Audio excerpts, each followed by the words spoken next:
Good morning नमस्कार मेरा para दर्शकबिन्दहरू। आज यो वीरगन्जमा रहेको नेपाल भारत सीमाको अन्तर्राष्ट्रिय नाका, नेपालको गेटवे पनि यसलाई भनिन्छ, नेपालको प्रवेशद्वार। यहाँ म उभिएको छु। आज बिहानको समयमा म यहाँ उभिएको छु र मेरा अधिकांश च्यानलका अधिकांश दर्शकहरूको माग अनुसार चाहिँ आज यो एउटा अनौठो खालको भिडियो म बनाउन गइरहेको छु। मेरो पछाडि यहाँहरूले देख्न सक्नुहुन्छ एउटा ठुलो ढाड छ। यो वीरगन्ज भन्सार कार्यालयको ढाड हो र यो नेपाल भारत सीमा जुन नेपालको सबैभन्दा पुरानो र सबैभन्दा व्यस्त सीमा नाकाको रूपमा यो प्रसिद्ध रहेको छ। यो ढाड चाहिँ अब बिहानको 5 बजेको समयमा यो ढाड खुल्ने बेला भइसकेको छ र यहाँलाई यो ढाड पछि खुलिसकेपछि पछाडिको दृश्य कस्तो छ, मितेरी पुलसम्मको दृश्य म देखाउनेछु र आज बिहान मात्रै होइन, आज दिउँसो र आज राति 11 बजेसम्मको दृश्यलाई यो यो भिडियो मार्फत कैद गरेर यहाँहरूलाई चाहिँ यहाँको यो सीमाको दिनचर्या कस्तो हुन्छ भन्ने कुरा देखाउन चाहन्छु।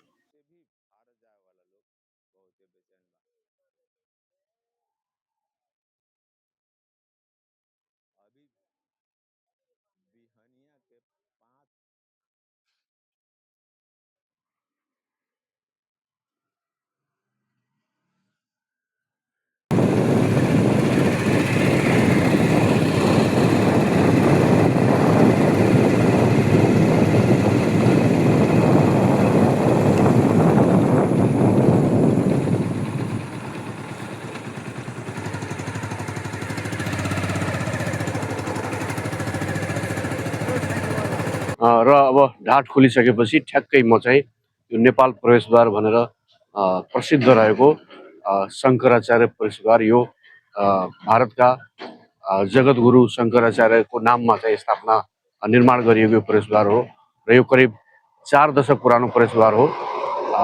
यो नेपालकै सबैभन्दा प्रमुख नाका भएको हुनाले एउटा यहाँनिर चाहिँ एउटा स्मृति योग्य र एउटा सम्झना लायक भनौँ अथवा गर्व गर्ने लायक खालको त्यतिखेरको सरकारले, स्थानीय सरकारले त्यतिखेरको यो प्रवेशद्वार बनाएको हो र यो निकै वीरगन्ज भनेपछि घण्टाघर र नेपाल प्रवेशद्वारको रूपमा यही प्रवेशद्वारले चाहिँ एउटा राष्ट्रिय अन्तर्राष्ट्रिय रूपमा चाहिँ एउटा दृश्य यसको झल्को आउने गरी धेरैको मानसपटलमा यो दृश्य यो स्मृति यो स्तम्भको देख्न सकिन्छ भन्ने कुरा मैले यहाँलाई बताउन चाहेँ। यो क्षेत्र चाहिँ अहिले बिहान करिब 5:15 बजेको छ, देख्न सकिन्छ झिसमिसे नै छ।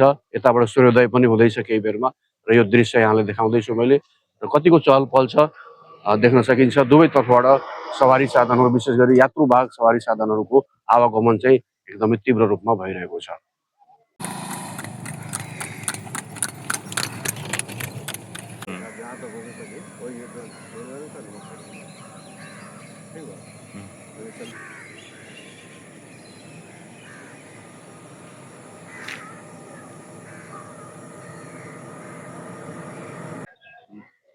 र मेरो पछाडि जुन दृश्य यहाँहरू देख्दै हुनुहुन्छ यो ठ्याक्कै यहाँबाट नेपालको अन्त हुन्छ र पछाडि चाहिँ भारतको सुरुवात हुन्छ। अहिलेको अवस्थामा चाहिँ म यो 10 गजा सीमामा रहेको छु। यो भूमि चाहिँ नो म्यान्स ल्यान्ड भन्छ, यो न नेपालको मानिन्छ न भारतको मानिन्छ।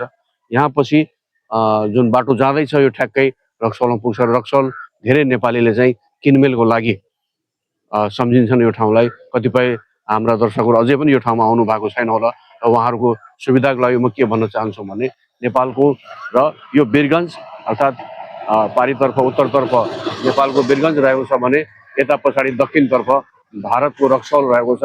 दुवै सहरलाई, दुवै देशलाई जोड्ने यही मितेरी पुल हो र यहाँबाट दैनिक लाखौँ व्यक्ति सर्वसाधारणहरू नेपाल, भारत र तेस्रो मुलुकका समेत सर्वसाधारणहरू यो नाकाबाट आवागमन गर्ने गरेका छन्।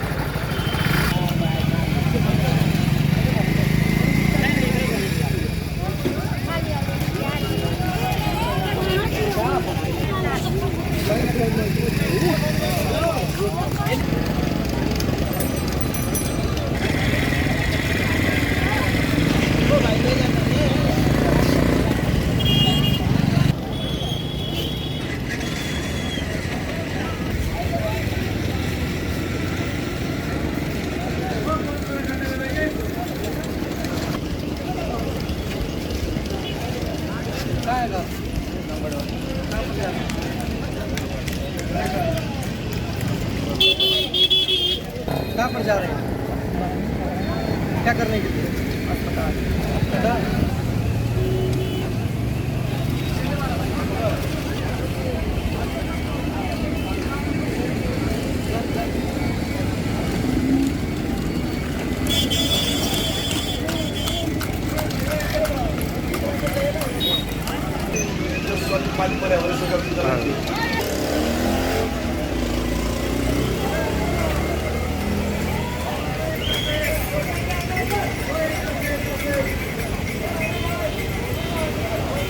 र यो आजको हाम्रो भिडियोको अन्तिम दृश्य नेपालको प्रमुख व्यापारिक नाका वीरगञ्ज र रक्सौलसँग जुन जोडिएको यो भन्सार छ, नेपालतर्फको भन्सार, यो भन्सारको डाँठो अब करिब 2 मिनटपछि यो बन्द गर्ने तयारीमा यहाँका कर्मचारीहरू रहेका छन् र त्यो बन्द हुने दृश्य पनि यहाँहरूलाई हामी देखाउनेछौँ।